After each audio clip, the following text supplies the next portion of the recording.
সব নবীকে নিজের দাবির সত্যতা প্রমাণের জন্য মুজিজা দিয়েছিলেন আল্লাহ। কোনো ফটোকপি গ্রহণযোগ্য হয় যদি প্রথম শ্রেণীর গ্যাজেটেড কর্মকর্তা সত্যায়িত করে দেন যে এটা অরিজিনালটারই ফটোকপি, আমি স্বাক্ষরকারী অরিজিনালটা দেখেছি। তেমনি নবীদের গ্রহণযোগ্যতার জন্য সন্দেহ সংশয় নিরসনের জন্য দেয়া হতো মুজিজা, যে ইনিই আল্লাহর সত্যায়িত বার্তাবাহক। সত্য সন্ধানীরা আল্লাহর তৌফিকে বুঝে যেত যে ইনিই নবী, আর হতভাগারা তা বুঝেও হটকারিতা করত, বলতো কবি জাদুকর, পাগল জিনে পাওয়া। আমাদের নবীজি সাল্লাল্লাহু আলাইহি সাল্লামের মুজিজা বা সত্যায়ন ছিল কুরআন, যা হাদিসে এসেছে। মুজিজা শব্দের অর্থ হল যা হয়রান করে দেয়, হতভম্ব করে দেয়, এতটাই যেন অবশ হয়ে যায় দেহমন। তাহলে কুরআন হতভম্ব করে দেবে সংশয়ীকে বা অবিশ্বাসীকে, যে সত্যকে খোঁজে এমন কাউকে। এখন আসেন, হতবাক মানুষ কখন হয়? আকস্মিকতায় আর বিস্ময়ে। এখানে মূল কারণ হবে বিস্ময়। বিস্ময় তখনই আসে যখন কোনো কিছু আমার সাধ্য, অভিজ্ঞতা বা কল্পনার সীমাকেও ছাপিয়ে যায়, আমার সামর্থ্যকে যা চ্যালেঞ্জ করে, তার প্রতি আমি বিস্মিত হই। বাহ, কি দারুণ! কোরআনের এ হয়রান হতবাক করে দেয়া বৈশিষ্ট্যের মুখোমুখি যারা প্রথম হয়েছিল তারা ছিল জাতিতে আরব। কাব্য ছিল তাদের রক্তে, কাব্য ছিল তাদের বিনোদন, তাদের গণমাধ্যম, তাদের ইতিহাস আর্কাইভ, তাদের মোটিভেশনাল স্পিচ। কাব্যই ছিল তাদের বংশগৌরবের বিষয়। উমুক কবি আমাদের বংশের, যুদ্ধের কবিতা, প্রেমের কবিতা, আটপৌড়ে জীবনের কবিতা। কোরআন এসে তাদের কবি মানুষ ধরে নাড়া দিল, ছুড়ে দিল চ্যালেঞ্জ। সামর্থ্য থাকে তো নিয়ে এসো এর কাছাকাছি কিছু, একটা কিতাব নিয়ে এসো, এমন না পারো তো একটা সূরা নিয়ে এসো, তাও না পারো একটা আয়াতি বানিয়ে আনো। কাবার দরজায় টানানো ছিল বহুদিন ধরে শ্রেষ্ঠ ৬০টি আরবি কবিতা, বলা হতো সাবআ মুআল্লাকাত বা ঝুলন্ত সপ্তক। যখন সূরা কাউসার অবতীর্ণ হয় তখন এই ৭ জনের কেবল একজনই বেঁচে আছে। আবু জেহেল তার কাছে নিয়ে গেল সূরা কাউসার। সূরা দেখে কবি বিস্ময়ভীত হয়ে বলল, সকল মহিমা প্রভুর জন্য। এটি কোনোভাবে মানুষের কথা হতে পারে না। সে তখন কাবায় গেল, নিজের কবিতা সেখান থেকে নামিয়ে দিল, সূরা কাউসার লেখা কাগজটা সেখানে টাঙিয়ে দিল, আর নিচে ছন্দ মিলিয়ে আরেকটি লাইন লিখে দিল, মা হাজা কালামুল বাশার। এটা কোনো মানুষের কথা নয়। কাব্যে এক্সিলেন্স অর্জনকারী ডাকসাইটে কবি হয়রান হয়ে গেল নিজের সামর্থ্যের অতীত কল্পনাতীত ভাষার কারুকাজ দেখে। এটাই মুজিজা। সেই নবী তো আজও নবী, কিয়ামত পর্যন্ত তিনি নবী, আরবভূমি ছাপিয়ে সারা বিশ্বের জন্য নবী। তার মুজিজা তো কিয়ামত তক মুজিজা। বিশ্বের যে কোনো প্রান্তে, যে কোনো যুগের, যে কোনো জনগোষ্ঠীর সর্বোচ্চ সামর্থ্যকে, তাদের এক্সিলেন্সকে ছাপিয়ে তাদের হয়রান করে দেবার ক্ষমতা দিয়ে পাঠানো হয়েছে কোরআনকে। এজন্যই কখনো আপনি দেখবেন অ্যানাটমির প্রফেসর তেজাত তেস্তানকে বলতে, from my study and what I have learned from this conference, I believe that everything that has been reordered in the Quran 1400 years ago must be the truth that can be proved by the scientific means.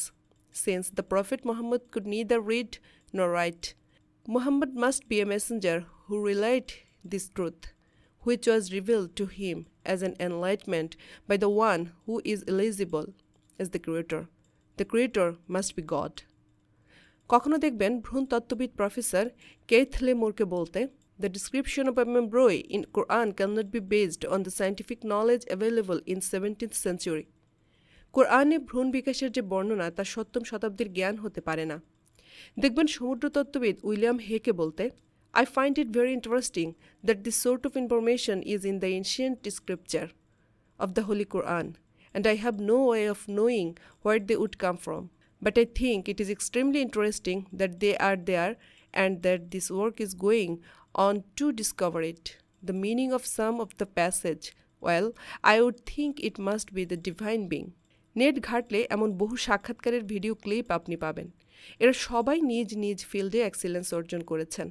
হয়রান হয়ে তারা ঘোষণা করেছেন, এটা কোনো মানুষের জ্ঞান না। ইসলাম কবুল করুক বা না করুক, বিবেকের কাছে যে পরিষ্কার সে স্বীকার করেছে, এবং এরা সবাই সে আরব কবির মতো নিজ বিষয়ে পারদর্শী। আল্লাহ যাকে চাইবেন, যার মনের সন্ধানী শুদ্ধতা তার পছন্দ হবে, সে বুঝে মেনে নেবে। আবার কেউ কেউ বুঝে অস্বীকার করবে, ইনিয়ে বিনিয়ে ব্যাখ্যা করবে। হয়তো মুহাম্মদ বাইরে থেকে জেনেছে, হয়তো তিনি অসামান্য প্রতিভাধর ছিলেন, হয়তো ইত্যাদি ইত্যাদি। যেমন আরবেও তারা করেছিল। কেন করেছিল? পদ, নেতৃত্ব, সামাজিক অবস্থান, লাইফস্টাইল, পরিবার, খায়েশ পূরণের বাধার ভয়। এমন আজও পাবেন, মুসলিমদের ভেতরেই পাবেন। এগুলোর ভয়ে ইসলাম মানছে না। বিজ্ঞান কি? বিজ্ঞান স্রেফ পর্যবেক্ষণ, স্রেফ পঞ্চ ইন্দ্রিয়ের পাওয়ার বিভিন্ন যন্ত্রের দ্বারা বেড়েছে। দূরবীক্ষণ, অনুবীক্ষণ যন্ত্র, X ray, ultrasound, recording, ECG, বিভিন্ন রাসায়নিক প্রক্রিয়া ইত্যাদি বহু কিছু। আগে মানুষ যা দেখতে পেত না তা দেখতে পাচ্ছে, যা শুনতে পেত না তা ভিন্নভাবে বুঝছে, যা বুঝতো না তা বুঝে নিচ্ছে। ইসিজির গ্রাফ দেখে হার্টের ভোল্টেজ বুঝে নিচ্ছে, এক্স রে দেখে ভেতরের হার্ট দেখে নিচ্ছে, সাউন্ড দিয়ে দেখছে গর্ভের সন্তান, ডপলার দিয়ে দেখছে হার্টের ছিদ্র। মানে বিজ্ঞানের কারণে মানুষের ইন্দ্রিয় ক্ষমতা আল্লাহ বাড়িয়ে দিয়েছেন বহুগুণে। ফলে যা আগে বোঝা কঠিন, অসম্ভব ছিল, তা আজ চোখে দেখা যায়। আসলে তো কোরআন কোনো বিজ্ঞানের বই নয় যে এখানে বিজ্ঞানের বিষয় স্পষ্ট থাকবে। এখানেই কোরআনের মুজিজা যে কোরআন সে যুগের কবিদের কাছেও মুজিজা ছিল। যদিও কোরআন কোনো কবিতার বই না, এ যুগেও বিজ্ঞানীদের কাছে কোরআন মুজিজা, যদিও এটা বিজ্ঞানের বই না। কোরআনের উদ্দেশ্য আমাদের সতর্ক করা, কিন্তু আমাদের সতর্ককারী বিষয়ের মধ্যে এমন মুজিজা আল্লাহ রেখে দিয়েছেন যা কিয়ামত পর্যন্ত মানুষের এক্সেলেন্সিকে চ্যালেঞ্জ করবে, তাদের এক্সপার্টদেরকে হয়রান করবে। বিজ্ঞানের সাথে কোরআনের সত্যতার সম্পর্ক নেই। এসব এক্সপার্টরা সবাই যোগসাজশ করে কোরআনকে ভুল বললেও কোরআন ভুল হয়ে যাবে না, কিন্তু এটাও আল্লাহই করবেন। যুগে যুগে কিছু এক্সপার্টদেরকে দিয়ে তার কালামের মুজিজা প্রকাশ করে দেবেন, কিয়ামত তাক করবেন। বিজ্ঞান কোরআনকে প্রমাণ করে না, জাস্ট অতিরিক্ত ইন্দ্রিয় ক্ষমতা দিয়ে কোরআনের মুজিজা প্রকাশ করে। মনে রাখার বিষয় এতটুকুই, বিজ্ঞানকে নিজ স্বার্থে ব্যবহার করা যায়, তাই এটা ইমানের ভিত্তি নয়। আমরা বিশ্বাস করি গায়েবে, বিজ্ঞানে না। তবে কোরআনের মুজিজা প্রকাশ মুমিনকে তৃপ্তি দেয়। এই তৃপ্তি আল্লাহরই নিয়ামত, যেমনটি তিনি পিতা ইব্রাহিম আলাইসাল্লামকে দিয়েছিলেন। Doctor Ayesha Woods Hamdan American বংশোদ্ভূত নমুসলিম, পেশায় ছিলেন ক্লিনিক্যাল সাইকোলজিস্ট। মনোবিজ্ঞানের বিভিন্ন একাডেমিক টপিককে তিনি ইসলামের নজরে দেখানোর চেষ্টা করেছেন। সেকুলার বৈজ্ঞানিক প্রকৃতিবাদ যে মানব সত্তা ও মনের ব্যাখ্যা এবং মনোচিকিৎসার জন্য যথেষ্ট নয় তা একাডেমিকভাবে তুলে ধরেছেন। মানসিক স্বাস্থ্য সুরক্ষা, প্রশান্তিময় জীবন এবং যে কোনো মানসিক ট্রমায় ধর্ম ও আধ্যাত্মিকতার যে একটা বিরাট ভূমিকা রয়েছে এবং সেটা সেকুলার বিজ্ঞানও এখন এসে মেনে নিচ্ছে। কীভাবে সাইকোথেরাপিতে ধর্মীয় আচারের উপর জোর দেওয়া হচ্ছে সে বিষয়গুলো চমৎকারভাবে উঠে এসেছে। তবে প্রচলিত বিজ্ঞানের সাথে তুলনা এই বইয়ের মূল উপজীব্যও নয়, মূল সার্থকতাও নয়। লেখিকার মূল সার্থকতা হলো তিনি এখানে মনোবিজ্ঞানের ইসলামী বয়ান হাজির করতে পেরেছেন অত্যন্ত সার্থকভাবে। একটা পূর্ণাঙ্গ জীবন ব্যবস্থা হিসেবে ইসলামের স্বতন্ত্র ভিউ পয়েন্ট রয়েছে সব ব্যাপারেই। আধুনিক পাশ্চাত্য চিন্তাধারায় মানুষকে কেবল সামাজিক জীব মনে করা হয়। ইসলাম মানুষকে বলছে আধ্যাত্মিক জীব। যার আধ্যাত্ম শক্তি যত মজবুত সে তত ভালো মানুষ। তার ব্যক্তিগত, পারিবারিক, সামাজিক, অর্থনৈতিক, রাজনৈতিক সব ক্ষেত্রে উৎকর্ষ লাভ করবে।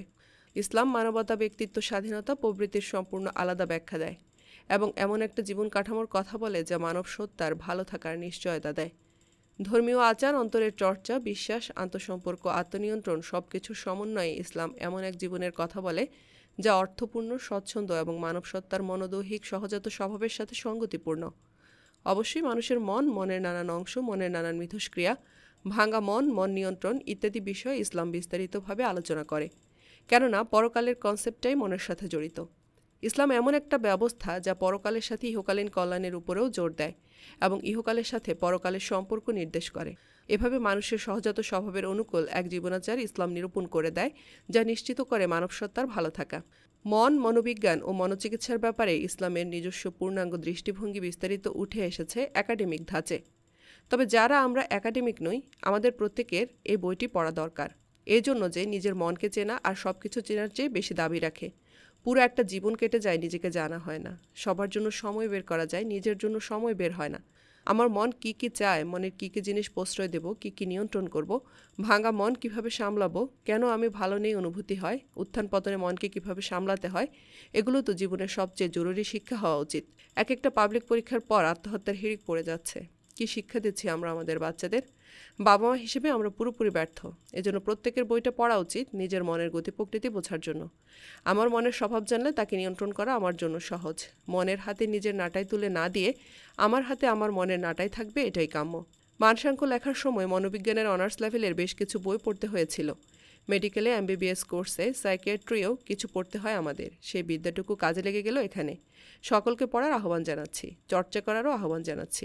ইহকাল ও পরকালে ভালো থাকাই হোক আমাদের জীবনাদর্শন। কথাগুলো বলছিলেন সাইকোলজি অফ ইসলামী দৃষ্টিকোণ বইয়ের সম্পাদক ডক্টর শামসুল আরিফিন, যিনি চিকিৎসক এবং একজন লেখক।